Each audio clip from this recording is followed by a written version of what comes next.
Bueno, un cordial saludo para todos.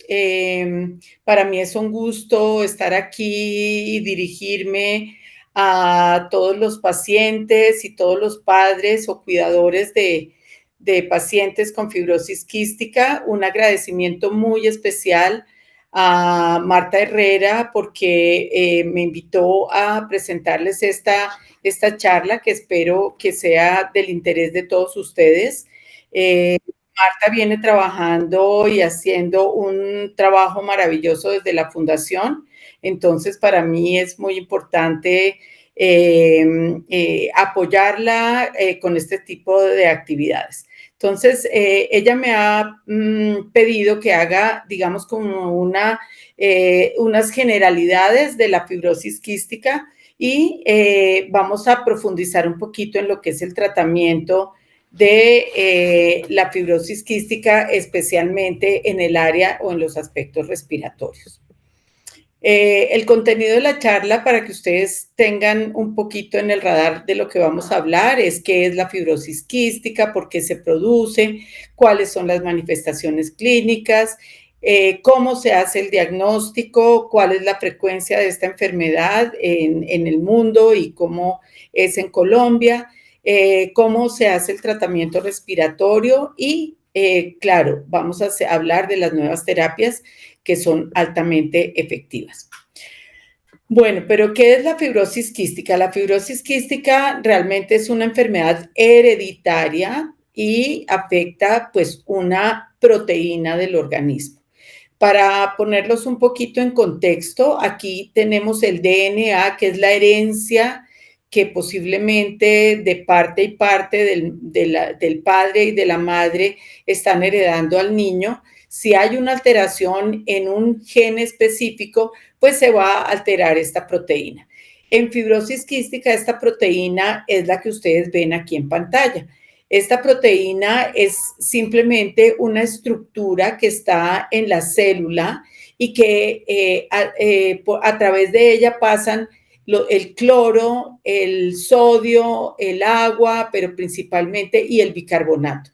Entonces, este es un canal, hagan de cuenta que es el que permite el paso de adentro de la célula hacia afuera de unos electrolitos que son muy importantes. Entonces, teniendo en mente esto, para más adelante nos va a ser muy útil.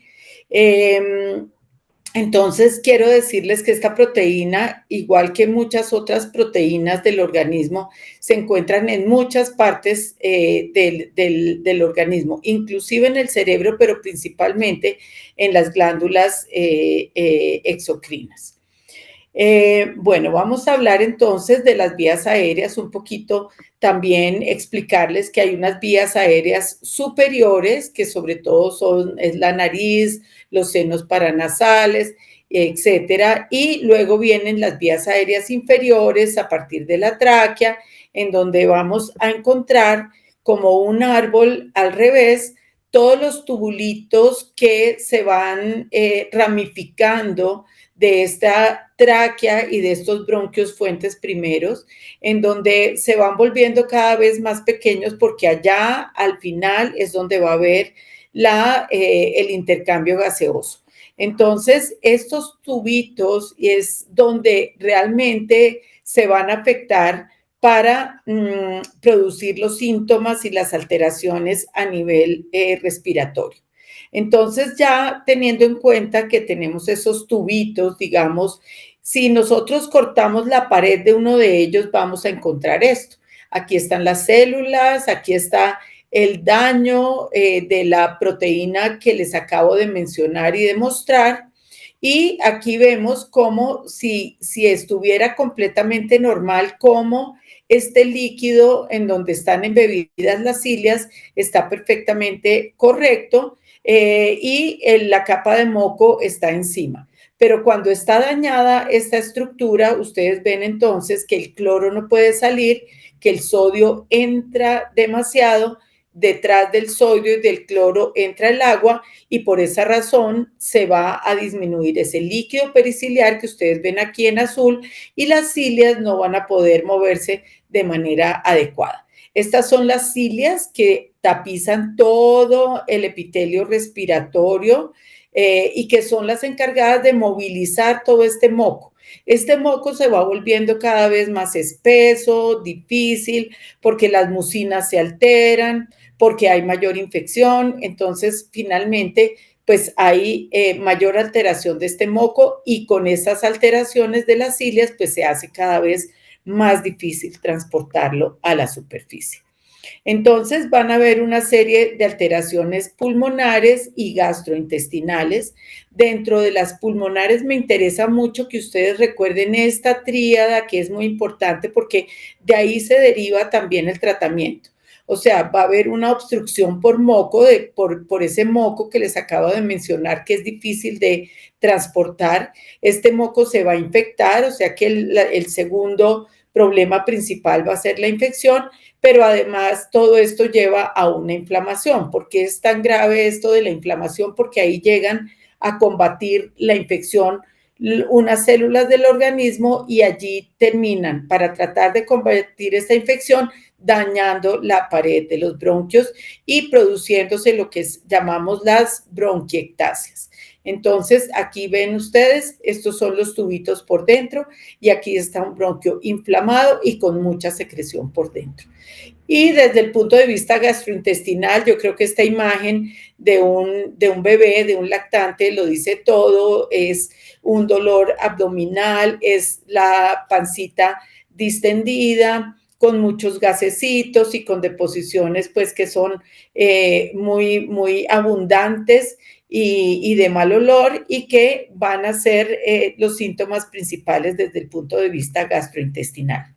Aquí tengo, digamos, dos imágenes, una más simple, en donde vemos cómo se afectan, digamos, los pulmones con el moco espeso y que va a producir la tos crónica persistente, infecciones respiratorias y también las alteraciones del páncreas y del intestino que van a producir la dificultad para ganar el peso, la dificultad para que las enzimas lleguen al intestino y se absorban y pues bueno, todas las alteraciones desde estreñimiento, etcétera, en los intestinos.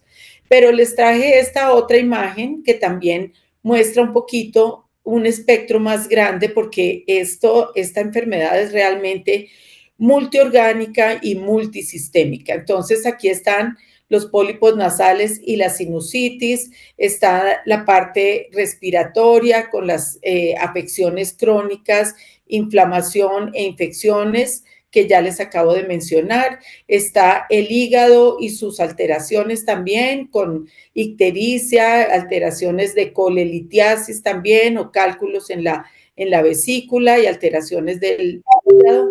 También la insuficiencia pancreática que depende del páncreas porque no manda las enzimas al intestino, entonces se va a producir la insuficiencia pancreática, pero también la enfermedad, la diabetes relacionada con fibrosis quística. Por otro lado, la alcalosis metabólica hipoclorémica, que es porque hay mucha pérdida de cloro en el sudor y eventualmente en tierra caliente los lactantes pueden hacer lo que llamamos un golpe de calor.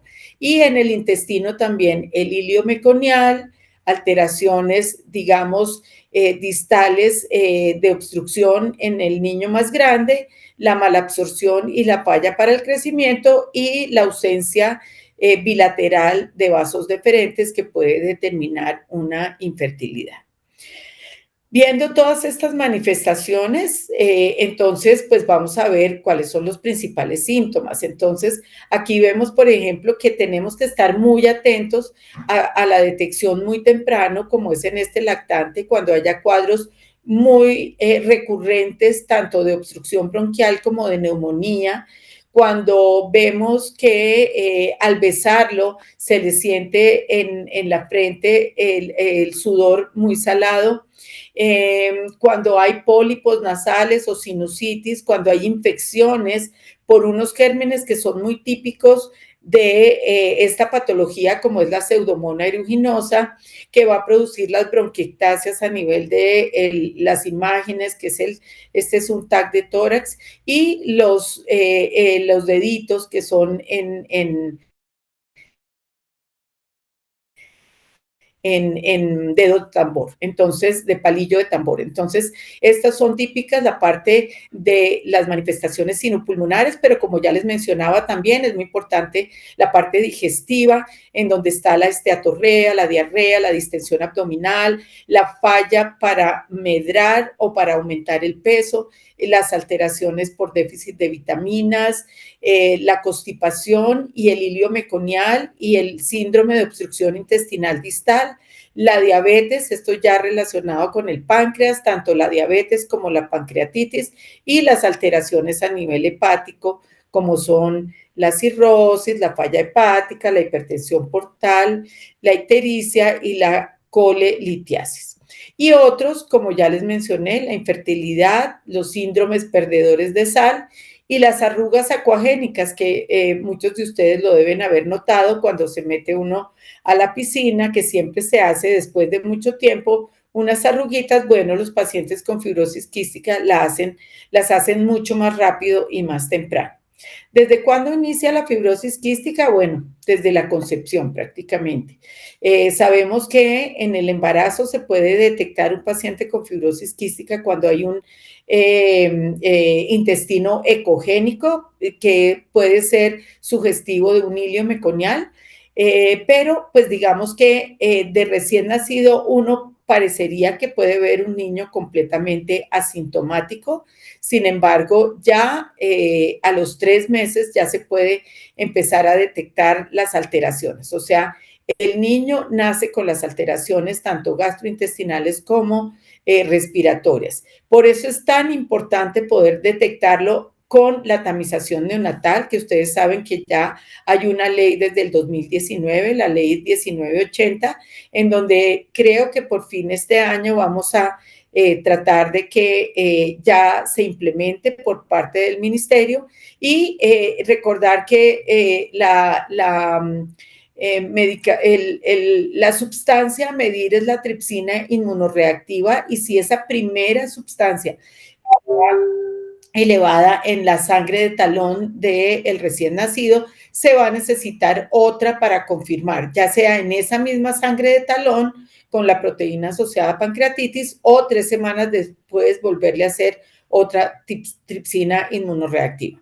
En este momento los niños todavía no se les ve que estén enfermos, son asintomáticos, pero ya es claro que en los primeros meses de vida ya empieza a haber un deterioro de la nutrición y de la función pulmonar. Entonces, detectándolo a tiempo, pues vamos a mejorar mucho, disminuir las infecciones, mejorar la función pulmonar, mejorar la parte nutricional. Esto ya se ha evidenciado que mejora la sobrevida y vamos a tener un beneficio muy grande, que es el acceso temprano a la consejería genética. Entonces, ojalá podamos tener la tamización neonatal muy pronto.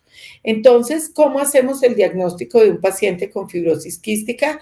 Los síntomas, primero que todo, que son todos los que les acabo de mencionar, pero hay que hacer unos electrolitos en sudor, que es como la prueba de oro para saber si hay si está la enfermedad o no. Y es tener electrolitos por encima de 60 milequivalentes por litro. Importante que esta es una medición directa, que es la única que es confirmatoria. Hay otras pruebas en donde los valores son más altos, que son solo pruebas de tamización y no nos sirven para confirmar el diagnóstico, sino solo para seguir en una alta sospecha. Cuando los valores están entre 30 y 59, no podemos descartar todavía la enfermedad. Hay que volver a confirmar y hay que hacer estudios genéticos para evaluar si realmente hay dos mutaciones, que es con lo que por segundo pruebas se confirma con la genética las mutaciones que están afectando, que siempre tienen que haber dos, una heredada por la mamá y otra heredada por el padre. ¿Cuál es la frecuencia de la fibrosis quística? Pues realmente es mucho más frecuente en Norteamérica, en Canadá, en los países del norte de Europa, pero en nosotros, como en Sudamérica, digamos, están entre 1 y 4.000 a 8.500. Colombia está en 1 en 8.000, que es mucho menos frecuente de estos países con raza caucásica, y es mucho menos frecuente en Asia y en África, donde también nos cuesta un poquito saber realmente cuál es la verdadera incidencia, porque no hay mucha información al respecto. En cuanto a las personas vivas que hay en Colombia, hay más o menos 1.100 personas registradas y reportadas en el Registro Nacional de Personas con Enfermedades Huérfanas del Ministerio de Salud a 2024. Pero ¿cómo se hereda la fibrosis quística? Entonces, es importante tener en cuenta que todo ser humano está construido por una célula, por una cantidad de celulitas en los diferentes órganos. Cada una de esas células tiene un material genético heredado de los padres. Eso se concentra en unas estructuras que se llaman cromosoma, pero son las que contienen el DNA, y una partecita de ese DNA es el que se va a llamar gen, o sea, es un segmento del ADN. En ese gen pueden haber alteraciones. Si hay una madre que sea portadora de esa alteración en el gen y un padre que sea portador de esa alteración, pues vamos a tener la posibilidad de engendrar un hijo con fibrosis quística en un 25% de cada uno de los embarazos que se tenga. O sea, la probabilidad es como lanzar un dado y tener estas 4 posibilidades. Que salga sano también es la misma posibilidad, un 25%, y que salga portador como ellos mismos, un 50%. Entonces, fíjense que hay un 75% de probabilidad de que no tenga la enfermedad y un 25% de que ese niño esté enfermo. Y ya para pasar un poquito a la parte del tratamiento, porque muchas de estas cosas ya las saben ustedes, entonces, pues quiero lo primero decirles que el objetivo principal es realmente poder que el niño y su familia tengan una buena calidad de vida. Y nuestro objetivo como médicos es ofrecer a los niños el mejor tratamiento disponible con el que contemos en el momento. Es así como desde el punto de vista respiratorio, nosotros lo que más queremos es prevenir más que reversar el daño pulmonar. Entonces, el tratamiento debe ser desde muy temprano para poder evitar toda esa cascada de problemas que hay, como la mencioné anteriormente. Desde el punto de vista nutricional y gastrointestinal, sin duda las enzimas son un pilar fundamental para el tratamiento de la mala absorción intestinal, de la insuficiencia pancreática, y por supuesto, yo sé que van a ver o que ya han hecho seminarios específicos de la parte nutricional, en donde hay muchas recomendaciones muy importantes para mantener el peso, la talla y en últimas el índice de masa corporal. También hay que aliviar los síntomas. El estreñimiento es uno de los más frecuentes y por eso es muy importante la concurrencia con el gastroenterólogo pediatra. Y finalmente lo que queremos es poder brindar al niño y a su familia, siempre insisto en eso, una buena calidad de vida y un bienestar emocional. Es claro que por la carga de la enfermedad, por todas las afecciones que tiene, por lo complicado del tratamiento, hay una mayor prevalencia de ansiedad y depresión, tanto en los pacientes ya más grandecitos como en los padres, más importante en la madre. Entonces, es importante estar muy atento a este bienestar emocional para seguir adelante, y también es muy importante tener todos los hábitos de vida saludables, en donde es muy importante, y recalco siempre que el ejercicio es el mejor medicamento que tenemos para la mayoría de las enfermedades.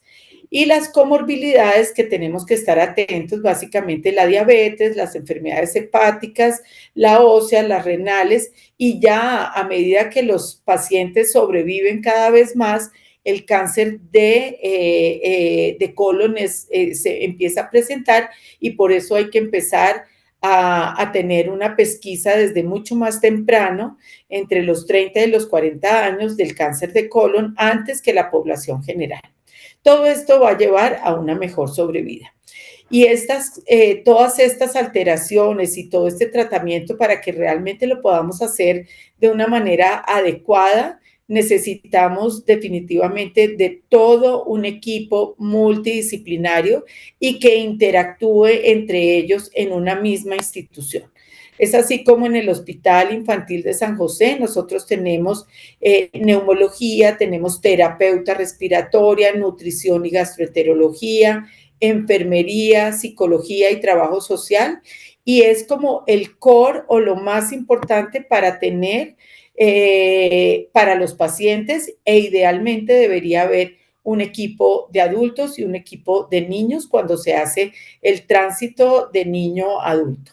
Y hay otra serie de profesionales que son muy importantes, no quiero decir que no, pero que van a estar atentos cuando se les requiera y no tienen ni son obligatorios que estén, pero si podemos contar con un pediatra, internista, endocrinólogo, nutriólogo, genetista, pedagogo, otorrino, infectólogo, urólogo, ginecobstetra y fisiatra, pues maravilloso, pero más como interconsultantes que como el equipo core o central que necesitamos para las atenciones y el seguimiento de primera vez y durante todo el proceso diagnóstico y de tratamiento.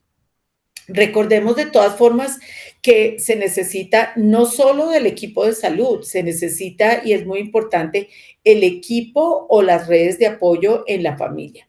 No es fácil sobrellevar estas patologías, por eso es muy importante que nos ayudemos entre la familia, con los padres, por supuesto, pero si hay más red de apoyo, una red de apoyo más amplia, va a ser, las cargas se van a poder sobrellevar mucho mejor. Y cada vez más el niño o el joven tenemos que hacer que haga una buena transición de la edad pediátrica al adulto para que realmente tenga una buena adherencia, logre ese autocuidado y ese comportamiento de adulto para cuidarse a sí mismo y que no tenga la familia que estar detrás de ellos ya cuando son adultos. Ya para entrar al manejo respiratorio, uno de los pilares más importantes es la terapia respiratoria. Y entonces la pregunta es, ¿desde cuándo hay que hacer la terapia respiratoria? Prácticamente tan pronto se haga el diagnóstico. Si nosotros vamos a lograr hacer el diagnóstico de recién nacido, pues va a ser maravilloso porque vamos a poder iniciar el tratamiento desde el diagnóstico, desde que nace. Y por eso dice que aún si el paciente no tiene síntomas. Para esto necesita, por supuesto, una terapeuta que enseña a un familiar para mantener haciéndole la terapia respiratoria de manera permanente. Recordar que en estos niños tan chiquitos puede haber un riesgo de gastroesofágico y por eso debemos evitar levantarle o poner la cabecita debajo y levantarle el cuerpo. Tener presente eso y tener presente que la terapia debe ser todos los días. Bueno, y el primer componente de esa tríada que ustedes veían que teníamos en las primeras diapositivas, la obstrucción de las vías aéreas por moco es lo primero que tenemos que tratar. Por supuesto, el pilar más importante, la terapia respiratoria, que se va a ir modificando de acuerdo a la edad y por eso lo importante de la terapeuta respiratoria vaya siendo un acompañamiento a medida que el niño vaya creciendo. Entonces, podemos hacer BAO ventanas, podemos jugar a las burbujitas, podemos hacer la terapia convencional, podemos soplar con un pitillo con agua, las espantasuegras. Bueno, hay muchos juegos que se pueden hacer desde chiquitos y como les mencionaba, la terapia convencional. Pero a medida que el niño se va volviendo más grande, tenemos que empezar a reforzar la independencia del paciente. Entonces, tenemos que enseñar a hacer los ejercicios respiratorios, específicamente el ciclo activo de la respiración, y empezar a utilizar los dispositivos PEP oscilantes, que hay muchos en el mercado. A veces no se encuentran tan fácil porque, por ejemplo, la Capella, que veníamos usándola mucho, ya la dejaron de traer al país. Es posible que entre la aeróbica, está el Cornet también y está el Flutter, que no es tan fácil utilizarlos, pero pues que si no hay más, pues esa puede ser una herramienta importante. Ya para hablar de los medicamentos, entonces tenemos que hablar de la Dornasa alfa. Los agentes mucoactivos que van a desobstruir las vías aéreas son los hidratantes, como son la solución salina hipertónica, y los mucolíticos, que son la Dornasa alfa. Fíjense que la Dornasa es el único con evidencia comprobada, y esto ha documentado que disminuye el BEF1, mejora el BEF1, disminuyen las exacerbaciones y también mejora la inflamación. Ustedes ven aquí cómo el moco aquí está espeso, y prácticamente así lo volteé yo, no va a escurrir, digamos, aquí, y con el efecto de la Dornasa alfa ya podemos ver que eso se fluidifica. Entonces ese es el objetivo, fluidificar. ¿Y cómo lo hace? Aquí les pongo yo este muñequito que está con una tijera, y es porque él lo que hace es que cliva, o sea, que corta el DNA que hay en todo el moco de la vía aérea, porque está lleno de todas las células que han ido a tratar la infección, y por eso está muy lleno de DNA. Entonces, al cortar ese DNA, realmente se fluidifica. Y esta es la dosis diaria que nosotros utilizamos 30 minutos antes de la terapia convencional. Hay que utilizar los equipos o los compresores adecuados y los nebulizadores adecuados, y recordar que también esta Dornasa eventualmente en casos severos de sinusitis nos puede ser útil también para mejorar esas alteraciones en senos paranasales.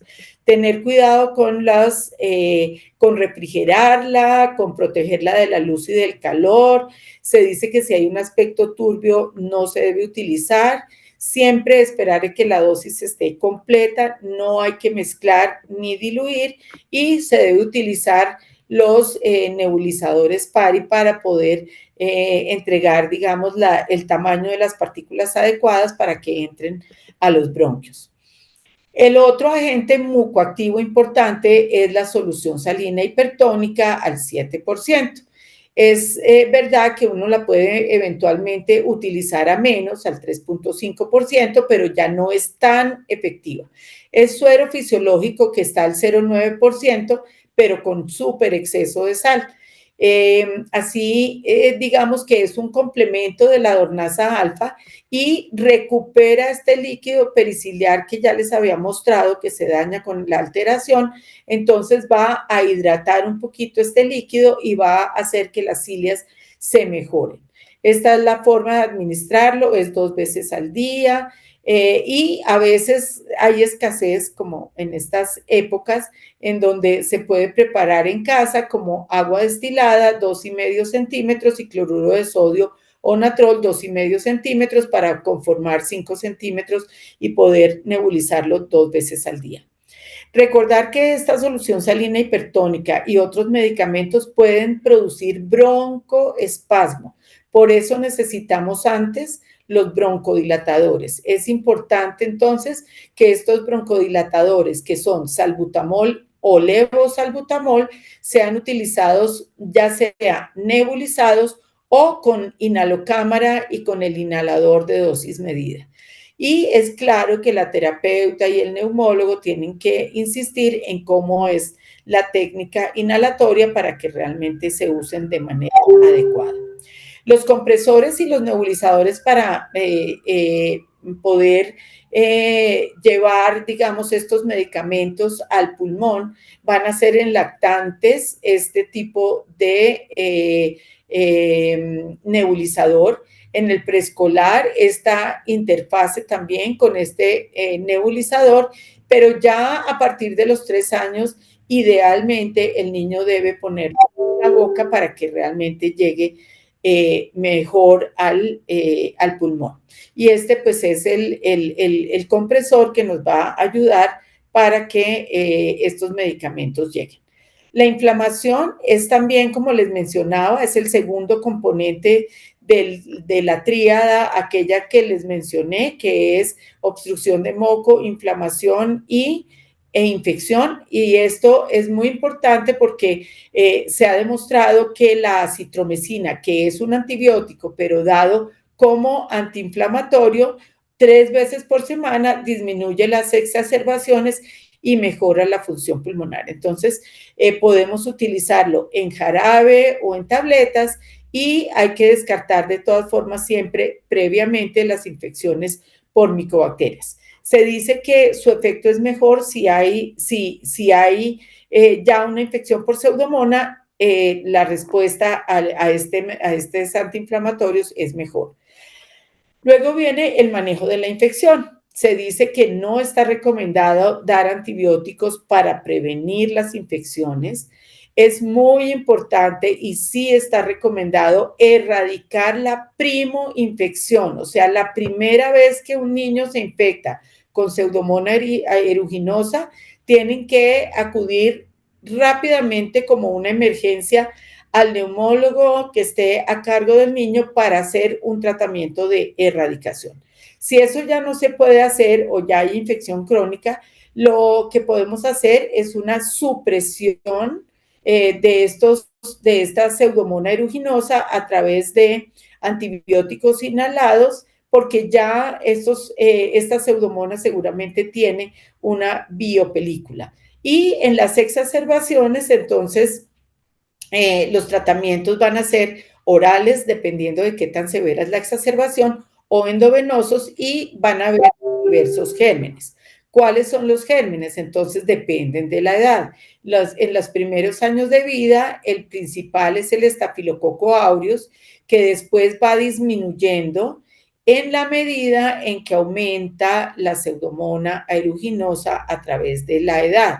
Hay otros como la Burkholderia cepacia, que ojalá no la tengamos nunca, es difícil de erradicar, la Stenotrophomonas maltophilia, la Achromodacter psiloxidans, bueno, y el Haemophilus influenza. Todos estos acompañan durante todas las edades las infecciones en el paciente con fibrosis quística. El tratamiento de supresión, entonces fíjense que puede ser a través, ¿por qué con antibióticos inhalados? Porque va directo a las vías aéreas y llega en altas concentraciones. El tipo de antibiótico a utilizar va a depender del médico tratante, de la administración, de qué tan fácil es, de qué tenemos en Colombia. Entonces podemos tener algunos de estos medicamentos. Por ejemplo, no lo tenemos. Astronam lo tenemos por solicitud como vital no disponible, y tenemos sobre todo la tobramicina nebulizada y el colistimetato de sodio. Recuerden, es para la infección por Pseudomonas cuando ya es una infección crónica.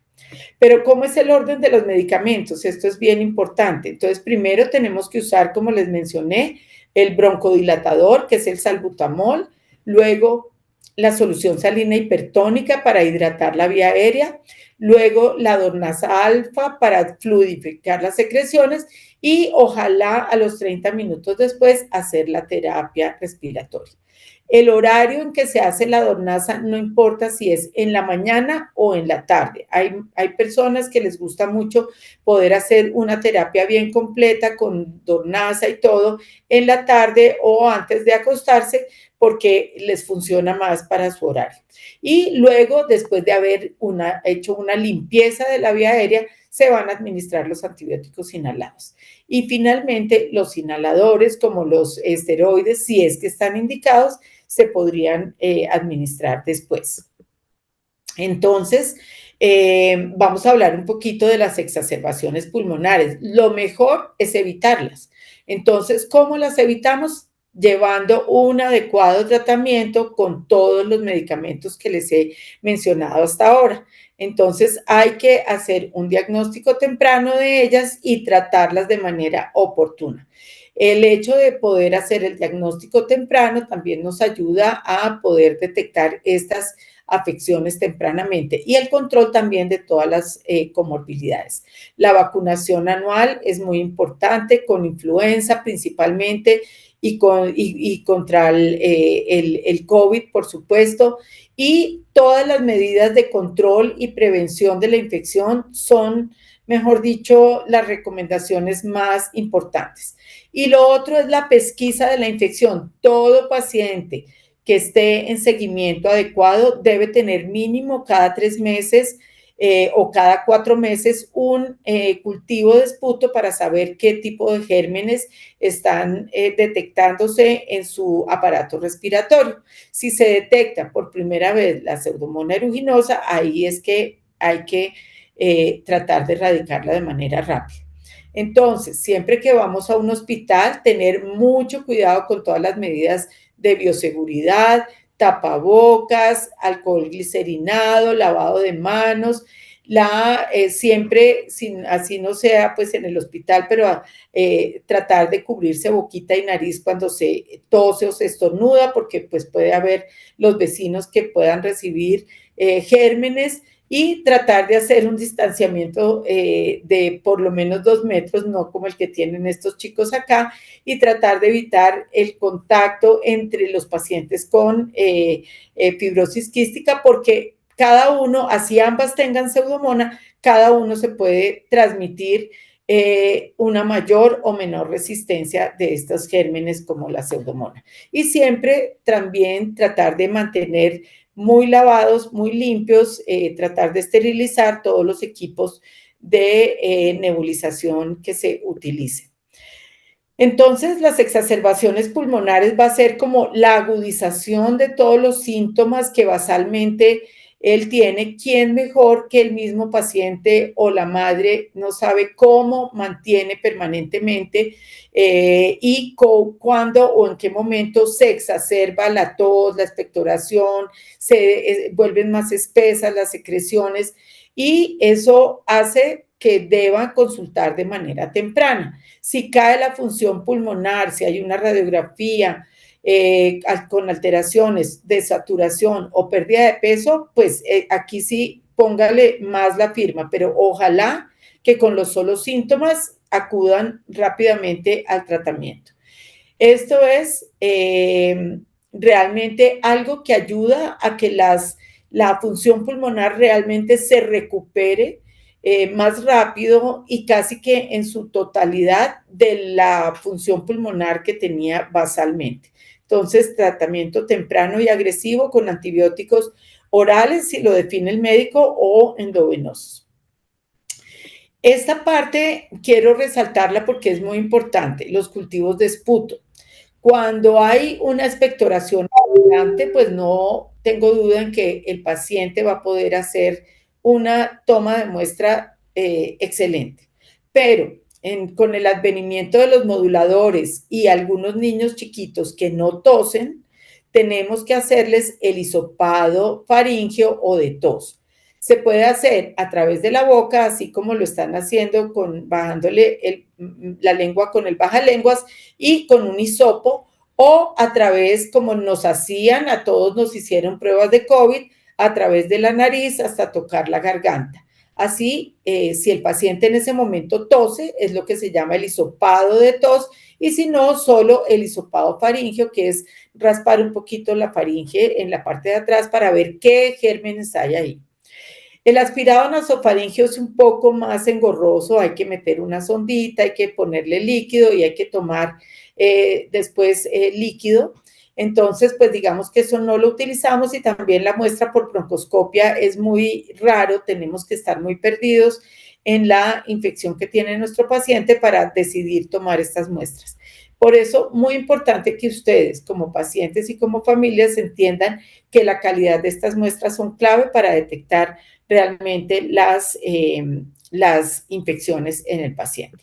Otras cosas muy importantes, ya les había mencionado las enzimas, la parte nutricional, el ejercicio que para mí es clave, siempre la hidratación adecuada, sobre todo en climas calientes y administrar, si es chiquito, administrar sal o el reemplazo del cloro, digamos, las vacunas y, bueno, todos los cuidados que hay que tener en el colegio. Y como les mencionaba, hasta ahora todo lo que les he mencionado, los hidratantes, los mucolíticos, los antibióticos y la citromicina, son la consecuencia de esa alteración de la proteína que va en cascada produciendo una cantidad de problemas hasta producir las bronquiectasias. Pero ya hay un medicamento que puede alterar o mejorar, más bien modular, podemos decir eso, el CFTR, que es la proteína que está alterada en la fibrosis quística, que ustedes ya la vieron en una de las primeras diapositivas. ¿Qué moduladores hay? Hay en total 6 moduladores aprobados por la FDA. De los potenciadores están el ivacaftor y el deutivacaftor, y dentro de los correctores están estos que son lumacaftor, tezacaftor, el hexacaftor y más recientemente el vanzacaftor. A veces cuando la alteración de la proteína es simple, o sea, solamente hay necesidad de abrirlo, entonces se utiliza un potenciador para que ese canal empiece a funcionar. Pero como en la delta F508, que es la mutación más frecuente, está más alterada porque no hay un plegamiento adecuado de esta proteína y por ende no llega hasta allá, vamos a necesitar de 1 y hasta 2 correctores para poder arreglar esa proteína y llegar hasta la superficie, y allí usaríamos el potenciador. Por eso hay combinaciones de ellos entre todos para mejorar su efectividad. Realmente los moduladores ya llevan 15 años de investigación. El primero que salió al mercado fue el ivacaftor, que tuvo la aprobación en el 2012, que ya está aprobado desde el mes de edad y que realmente le sirvió muchísimo, pero solamente a un 4% de los pacientes con fibrosis quística que tenían las mutaciones de clase 3, que ahorita lo vamos a ver. Después vienen las combinaciones para poder mejorar las otras clases de mutaciones. Estas combinaciones realmente nunca pudimos disponer en el país porque su efectividad no fue tan buena como esta primera, el ivacaftor para la clase 3.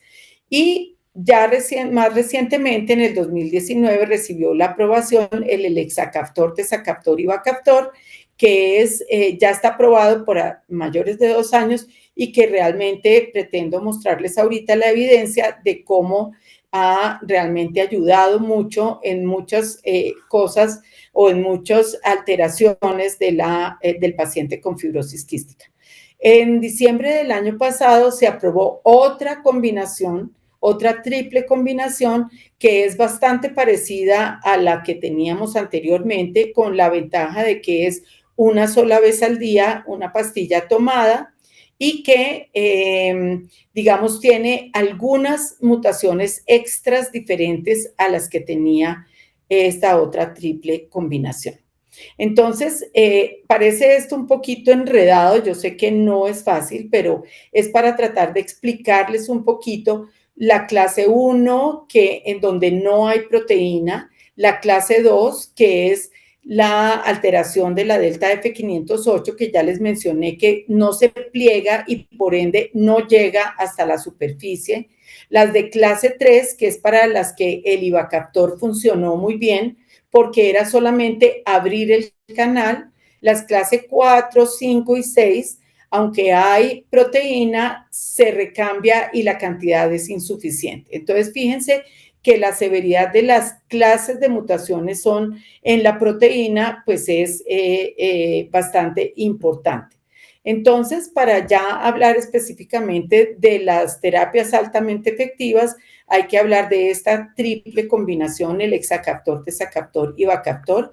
Este fue uno de los primeros trabajos que se hicieron en los mayores de 12 años y demostraron que casi que de inmediato, aquí a los 15 días, algo que nunca habíamos visto con ningún otro medicamento, mejoraba hasta 14, casi 14% el BEF1 y se mantenía a través del tiempo mejorando un puntico tal vez más.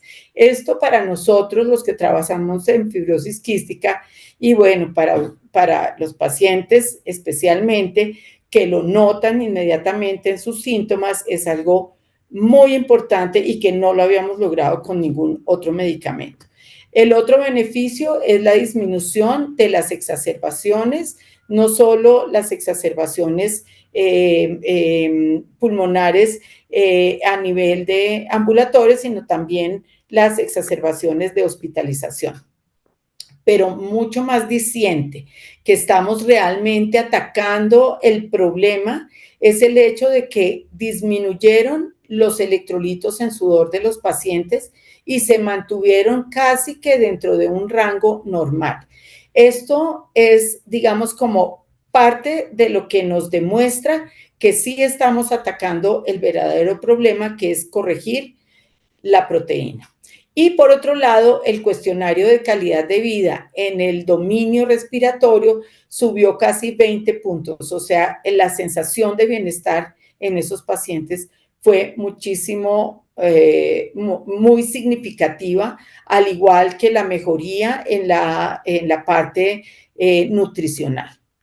Luego ya empezaron a ver otra serie de estudios a más largo plazo para demostrar que se mantenía el efecto en los pacientes de 6 a 11 años. Tenían además otros desenlaces como el índice de aclaramiento pulmonar, que se demostró que también servía.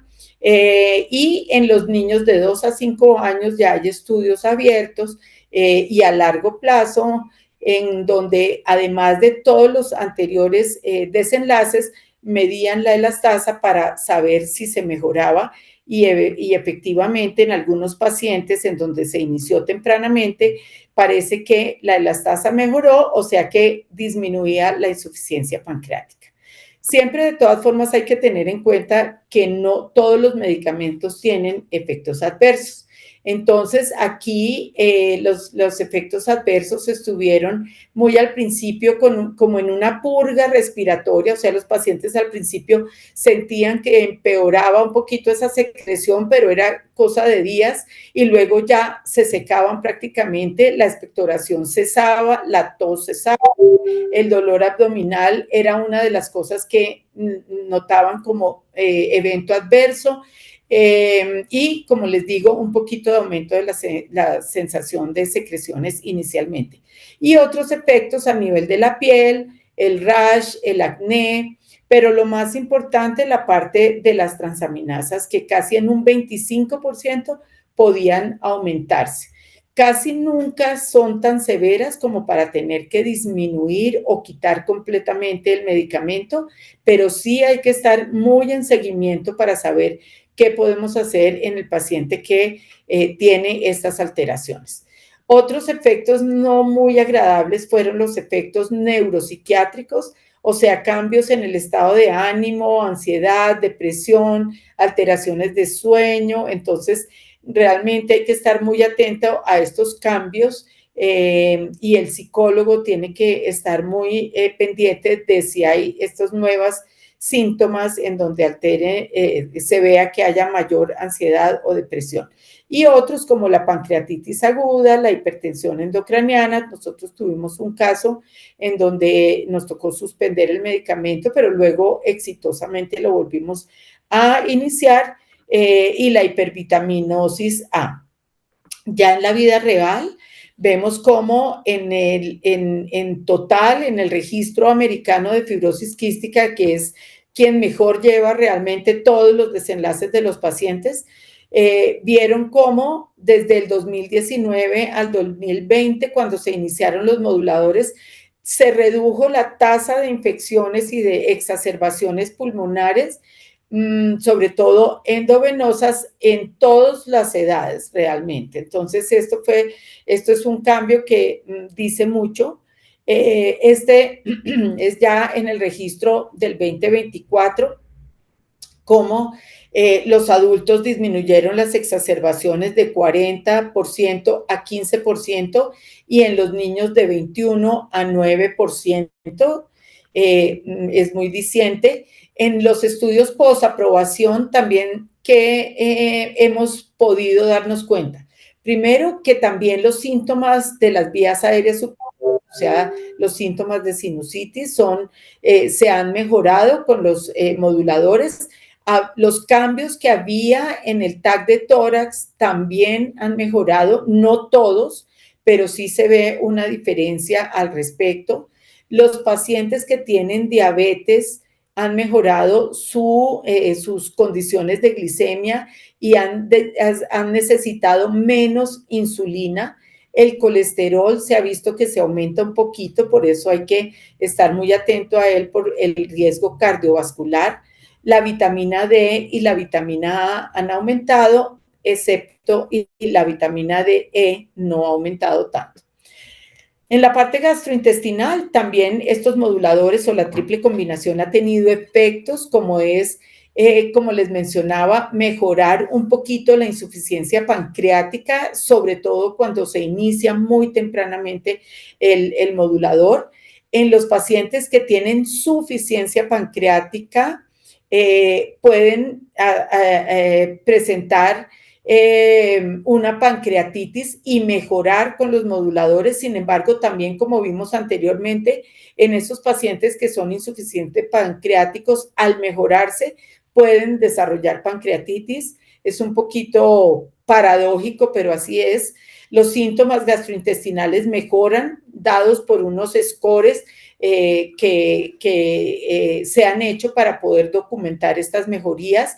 La microbiota, o sea, todas estas bacterias que hay en el intestino que cambian tanto con la fibrosis quística y con los antibióticos, etcétera, se han dado cuenta que la microbiota se mejora, o sea, hay mayor diversidad de bacterias buenas y eso hace que mejoren los síntomas. Y desde el punto de vista nutricional, pues no solo mejora el índice el IMC, el índice de masa corporal, pero a veces nos pasamos para el otro lado y nos pasamos a la parte de obesidad. Entonces, por eso hay que tener muy en cuenta el seguimiento. Aquí vemos, por ejemplo, en la edad pediátrica, cómo sí disminuyó los niños que tenían bajo peso, pero los que tenían obesidad y sobrepeso aumentaron de 7 a 13% y de 3 a 8%. Y los de adultos también, el sobrepeso del 14 pasó al 29% y del 4 pasó al 14%. Entonces, muy atento a este tema del sobrepeso y de la obesidad. No, hay que seguir con nutrición. Ya las nutricionistas tienen que estar alertas a cambiar, digamos, un poquito los hábitos y las recomendaciones que hacíamos anteriormente y tener más en cuenta la composición corporal que solamente el peso. En cuanto a los embarazos, también yo creo que para ustedes ya lo han oído, realmente se duplicó y a veces hasta triplicarse los embarazos en los últimos meses, en los últimos años, perdón, de las mujeres con fibrosis quística, que por un lado se cree que han mejorado la fertilidad, pero por otro lado es posible que las pacientes se sientan en mejor condición de salud para ser madres. Entonces, eso es una cosa muy bonita, que si quieren ser madres, realmente esto ha podido traer, digamos, como esa posibilidad. Pero hay que tener en cuenta varias cosas. Primero, que si no se quiere tener un hijo, hay que hacer una efectiva consejería genética y contracepción. Las madres que han seguido con los moduladores durante toda la gestación, es importante tener en cuenta que pasa la placenta y llega a la leche materna también, o sea que el recién nacido hijo de esa madre con fibrosis quística debe estar en seguimiento con el oftalmólogo y con el, digamos, también evaluando la parte hepática. Importante tener en cuenta que los hijos de estas madres que tienen fibrosis quística pueden salir negativos a la prueba de tamización neonatal, siendo que puede tener la enfermedad, así es de que es importante tener en cuenta eso, y que hay algunos casos, se han descrito, que utilizando en madres que tienen o que están engendrando un hijo con fibrosis quística, la administración en la madre puede haber hecho que se resuelva el hilio meconial. Pero realmente lo que más nos impacta es cómo ha mejorado la sobrevida, o sea, la mortalidad ha disminuido de una manera importante, disminuyendo en Estados Unidos y en Europa de manera clara y confirmada. Esto hace que en los Estados Unidos ya casi la edad de los pacientes llegue a los 65 años y los trasplantes pulmonares han disminuido de una manera exponencial también, de 249 en el 2019 a solo 61 en el 2024. ¿Quiénes son elegibles para estos medicamentos? Realmente va a depender de la genética. La genética es quien le dice al médico si realmente existe la posibilidad de que sean elegibles para esta triple combinación. Inicialmente, la FDA aprobó 177 variantes o mutaciones. Luego se fue ampliando por un estudio francés que se hizo en donde demostró que había mejoría en muchos de variantes que no estaban ya aprobadas, entonces se amplió un poquito ese espectro. También la FDA permitió el uso de datos in vitro para expandir las indicaciones de estos medicamentos, entonces se amplió todavía más y ya ahorita hay 507 variantes con datos tanto clínicos como in vitro que pueden ser elegibles para estos moduladores. Desafortunadamente, los que no están elegibles por ahora son aquellas mutaciones que están en clase 1, porque son unas mutaciones en donde hay un codón de parada y la proteína se trunca y prácticamente desaparece. Pero de todas formas, la Fundación de Fibrosis Quística, pues, tiene el lema de no dejar a nadie atrás y está trabajando mucho sobre otros medicamentos que pueden servir para esta clase 1. Esperamos tenerlos muy pronto porque, pues, la verdad quisiéramos que todos se beneficien de estos nuevos medicamentos. Nosotros en el Hospital Infantil de San José pudimos tener y recopilar la experiencia que tuvimos con nuestros pacientes. Ya tenemos más o menos 45 pacientes en tratamiento y pues realmente los que les mencionaba es que la tos definitivamente disminuyó en los primeros 8 días prácticamente y la expectoración también disminuyó de una manera considerable. La función pulmonar mejoró mucho más en los menores de 18 años que en los mayores de 18 años, lo que confirma la importancia de utilizarlos de manera temprana. La parte nutricional también mejoró tanto el peso como la talla, como el índice de masa corporal de manera significativa. Y las exacerbaciones pulmonares también logramos que las leves disminuyeran de 26 a 11, es la administración de antibióticos, tanto 6 meses antes del modulador como 6 meses después, y los cultivos de esputo positivos disminuyeron de 88% al 50%, si bien es claro que las muestras eran más difíciles de tomar ya cuando estaba con los moduladores. De que realmente estamos mejorando la proteína, que es la real alteración.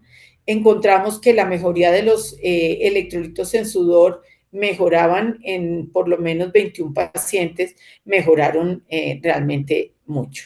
Entonces, yo creo que con esta charla espero haberlos ilustrado sobre todas las manifestaciones de la fibrosis quística y también todos los nuevos resultados y las nuevas expectativas que hay con estos medicamentos. Es un mensaje de esperanza realmente, siempre sale el sol después de la noche y realmente respeto y admiro mucho las familias y los pacientes con fibrosis quística porque realmente los veo batallar y luchar día a día con esta enfermedad y por eso para quienes hemos estado tantos años al tanto de estos pacientes, pues nos llena realmente de mucha alegría poder ver una buena parte de los pacientes mejorando de manera significativa. Estamos seguros que la Fundación de Fibrosis Quística va a seguir desarrollando mejores medicamentos, mejores dispositivos para poder mejorar la fibrosis quística. Muchísimas gracias.